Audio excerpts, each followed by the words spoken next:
Assalamualaikum warahmatullahi wabarakatuh. Halo teman-teman, perkenalkan saya Alfiano Cesaregi. Pada kesempatan kali ini saya akan mempresentasikan materi tentang regresi linear dan analisis korelasi.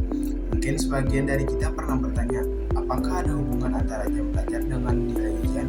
Atau apakah semakin banyak biaya iklan yang dikeluarkan suatu perusahaan akan membuat penjualan meningkat? Nah, pertanyaan seperti itu dapat dijawab menggunakan regresi linear dan analisis korelasi. Melalui materi ini, kita akan belajar bagaimana cara melihat hubungan antara dua variabel, mengukur seberapa kuat hubungan tersebut, dan bahkan memprediksi suatu nilai berdasarkan data yang kita miliki. Pada bagian pertama, kita akan membahas tentang regresi linear. Regresi linear merupakan salah satu metode statistik yang sangat sering digunakan dalam penelitian maupun dunia kerja. Metode ini membantu kita memahami hubungan antara dua variabel dan membuat perkiraan atau prediksi berdasarkan hubungan tersebut. Dengan adanya regresi linear, kita tidak hanya mengetahui bahwa dua variabel saling berhubungan, tapi juga dapat memperkirakan nilai yang mungkin terjadi di masa depan berdasarkan data yang sudah ada. Regresi linear adalah metode statistik yang digunakan untuk mengetahui hubungan antara dua variabel dan memprediksi nilai suatu variabel berdasarkan variabel lainnya. Dalam regresi linear, terdapat dua jenis variabel. Pertama adalah variabel bebas atau variabel X, yaitu variabel yang mempengaruhi. Yang kedua adalah variabel terikat atau variabel Y, yaitu variabel yang dipengaruhi. Sebagai contoh, kita menggunakan jam belajar dan nilai ujian. Jam belajar menjadi variabel bebas karena dapat mempengaruhi hasil ujian, sedangkan hasil ujian menjadi terikat karena dipengaruhi oleh jam belajar. Secara umum, semakin lama seorang belajar, maka peluang mendapatkan nilai yang lebih tinggi juga semakin besar. Hubungan seperti inilah yang dipelajari dalam regresi linear. Regresi linear memiliki beberapa tujuan penting. Pertama, untuk mengetahui apakah terdapat hubungan antara dua variabel. Kedua, untuk memprediksi nilai variabel terikat berdasarkan variabel bebas. Misalnya, kita ingin memperkirakan nilai ujian seorang berdasarkan jumlah jam belajarnya. Ketiga, untuk melihat arah hubungan. Apakah hubungan tersebut positif, yaitu sama-sama baik, atau negatif, yaitu ketika satu naik, yang lain justru turun. Selain itu, regresi linear juga sering digunakan sebagai dasar dalam pengambilan keputusan karena hasilnya didasarkan pada data yang nyata. Regresi linear sederhana memiliki bentuk persamaan Y sama dengan A ditambah BX. Dalam persamaan ini, Y adalah nilai yang ingin diprediksi. A disebut konstanta, yaitu nilai Y ketika X bernilai 0. Sedangkan B disebut koefisien regresi, yang menunjukkan seberapa besar perubahan Y jika X bertambah satu satuan. Koefisien regresi sangat penting karena menunjukkan arah hubungan antara kedua variabel. Jika nilai B positif, maka hubungan kedua variabel bersifat searah. Namun, jika nilai B negatif, maka hubungan kedua variabel berawanan arah. Melalui persamaan ini, kita dapat membuat prediksi berdasarkan data yang kita miliki. Misalkan, kita mempelajari persamaan Y sama dengan 40 ditambah 5X. Persamaan ini memiliki arti tertentu. Angka 40 menunjukkan bahwa ketika nilai X sama dengan 0, maka nilainya diperkirakan sebesar 40. Sedangkan angka 5 menunjukkan bahwa setiap kenaikan satu satuan pada variabel X akan meningkatkan nilai Y sebesar 5 satuan. Jadi, jika X meningkat dari 2 menjadi 3, maka nilai Y juga akan bertambah sebesar 5.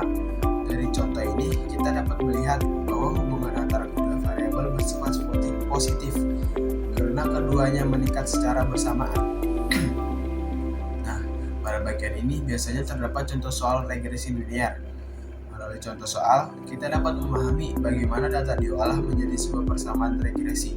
Setelah persamaan diperoleh, kita dapat menggunakannya untuk memperkirakan atau memprediksi nilai yang belum diketahui.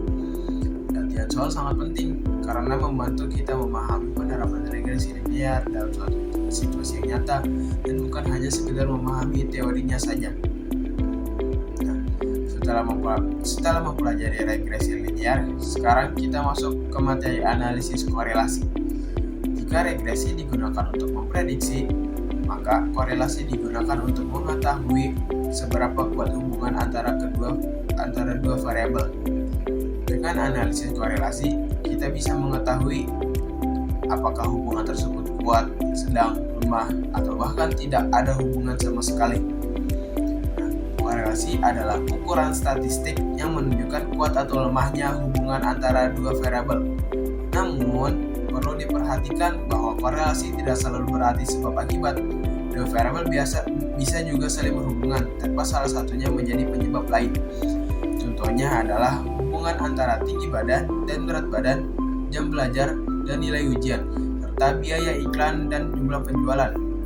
Tujuan analisis korelasi adalah mengetahui ada atau tidaknya hubungan, mengetahui arah hubungan, mengetahui hubungan serta membantu peneliti maupun perusahaan dalam mengambil keputusan berdasarkan data.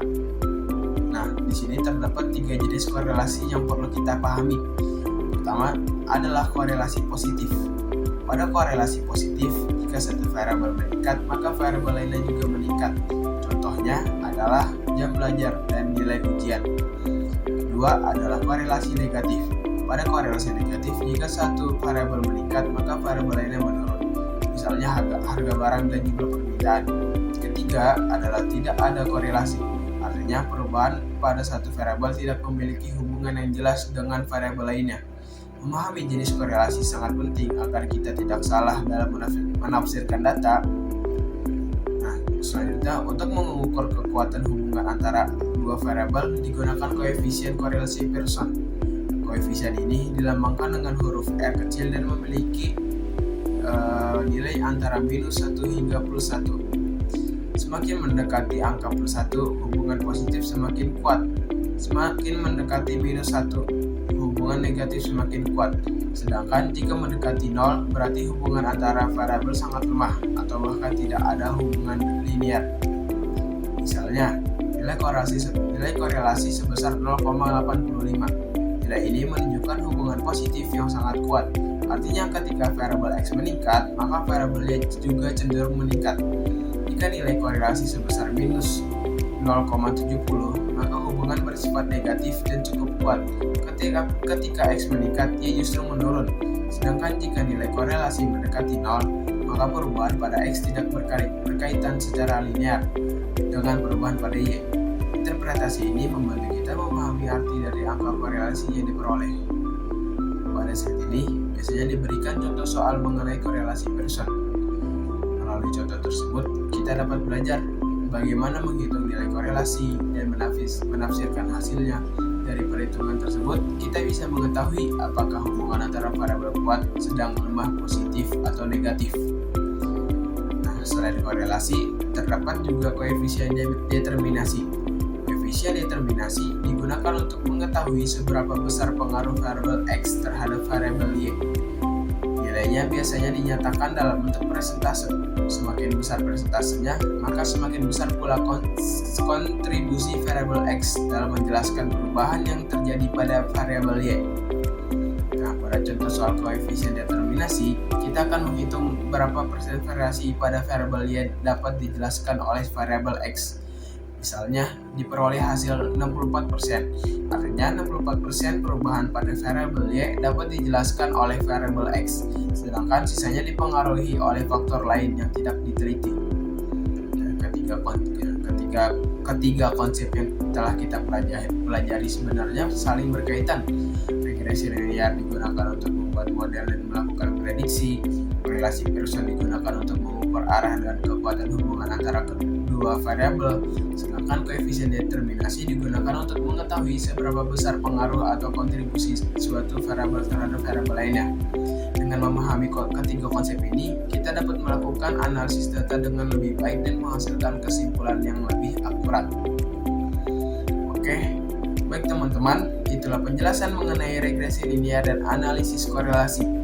Dari materi yang telah dibahas, kita dapat memahami bahwa regresi linear digunakan untuk membuat prediksi, korelasi digunakan untuk mengukur kekuatan hubungan, dan koefisien determinasi digunakan untuk mengetahui besar pengaruh suatu variabel terhadap variabel lainnya. Semoga materi ini dapat menambah pemahaman kita tentang analisis data dan dapat bermanfaat dalam kegiatan belajar maupun penelitian. Terima kasih atas perhatian teman-teman semua, baik guru itu juga. Wassalamualaikum warahmatullahi wabarakatuh. Terima kasih teman-teman.